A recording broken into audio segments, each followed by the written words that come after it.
There is a particular kind of horror that lives not in what you see, but in what has been happening just outside your awareness for months.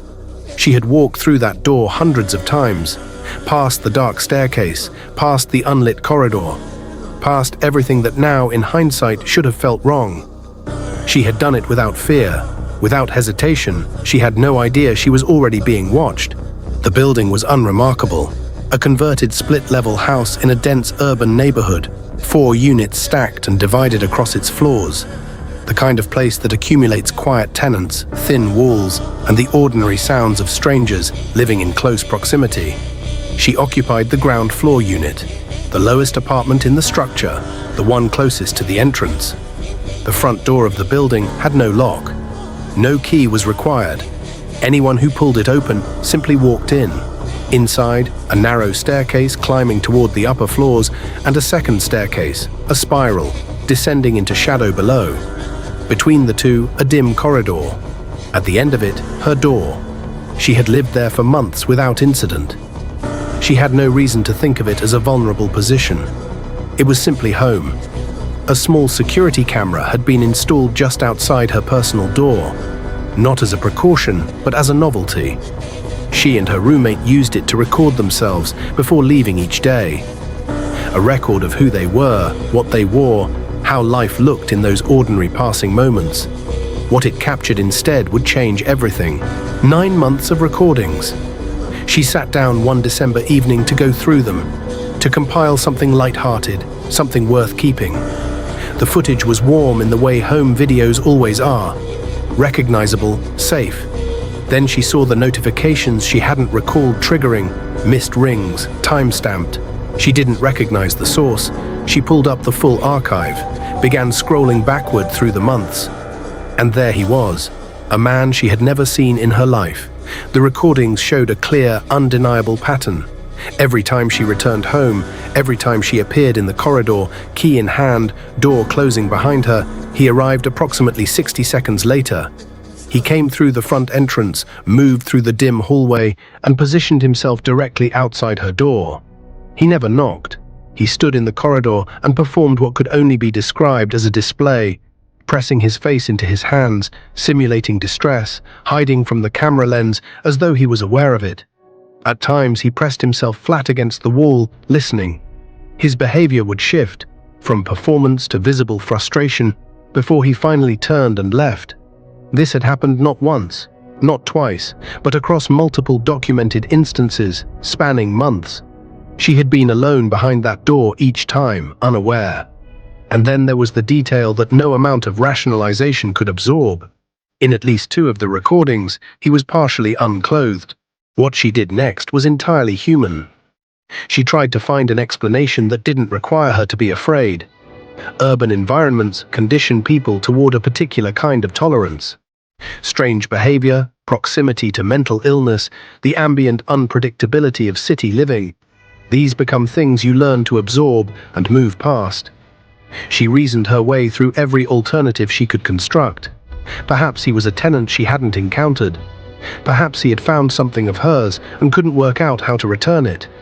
Perhaps he had a question. Something innocent, something easily resolved. Her mind offered her every version of this story except the true one. But her body already knew. She had stopped walking alone at night without consciously deciding to. She had begun timing her movements differently, leaving with others, returning before dark. She told herself it was habit, sensible urban caution. It was not. When the full weight of what the footage documented became impossible to dismiss, she brought it to others. Those who reviewed it confirmed what she had been refusing to name. This was stalking, deliberate, sustained, organized around her movements and her alone. The perpetrator had been studying her schedule. He knew when she arrived. He knew how long she typically stayed inside before the sounds behind the door went quiet. He had constructed his visits around her presence. He was not confused. He was not lost. He was not harmless. He had made a decision, and he had made it many times. What happened next defies easy categorization. She had shared what she knew with a close circle, those she trusted, those who helped her process the shock of what the camera had documented. She was advised to pursue every formal option available.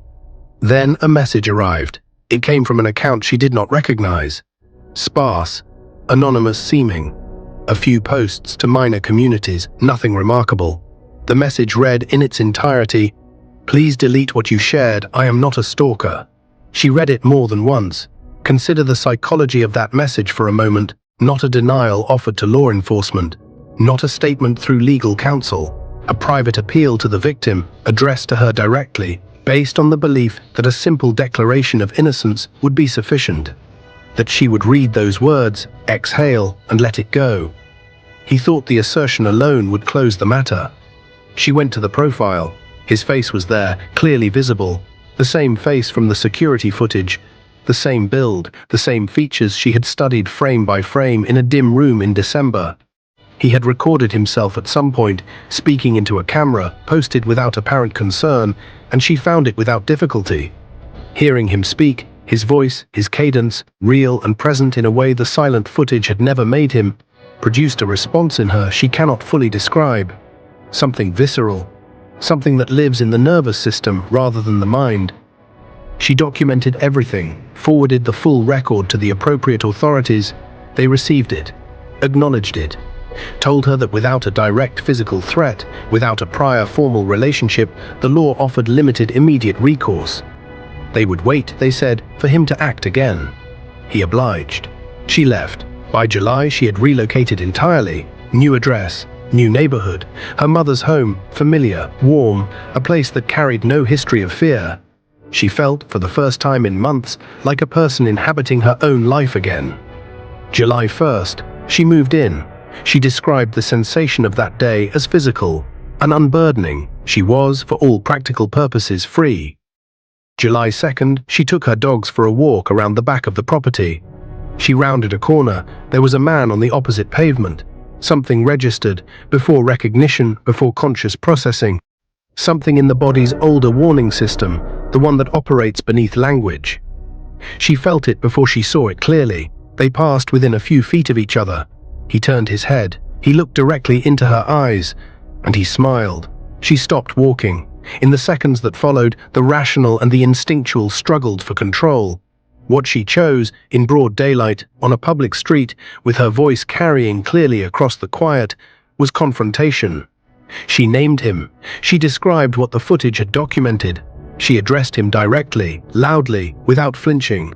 He did not react, did not slow, did not acknowledge a single word. He kept walking. That is the detail that stays. Not the months of footage, not the message, not the moment of recognition on a street that was supposed to be safe. It is the walking. The absolute, unbothered continuation of movement from a man who had just been named, described, and confronted in broad daylight by the person he had spent months terrorizing. He did not flinch. He did not accelerate. He simply kept walking, as though her voice carried no weight, as though she was not there at all. There is a particular kind of statement in that silence. The case was formally closed. The documentation she had compiled, 9 months of footage, a message, a profile, a face, was sufficient. The legal process moved at the speed legal processes move. He was identified. He was found. Consequences followed. But consequences are not the same as safety, and safety is not the same as the feeling of safety. The version that existed before December, before the archive, before she understood what the camera had been watching all along. What she lost was not recoverable through any formal proceeding. It was the particular freedom of moving through a space without calculation, of arriving home without listening first, of existing in the ordinary moments, key in hand, door closing behind her, without knowing that ordinary moments can be watched, catalogued, and returned to you as evidence of your own unawareness. She knows now what most people are permitted not to know, that the horror is not always in what you see. Sometimes it lives entirely in what was happening while you were looking the other way.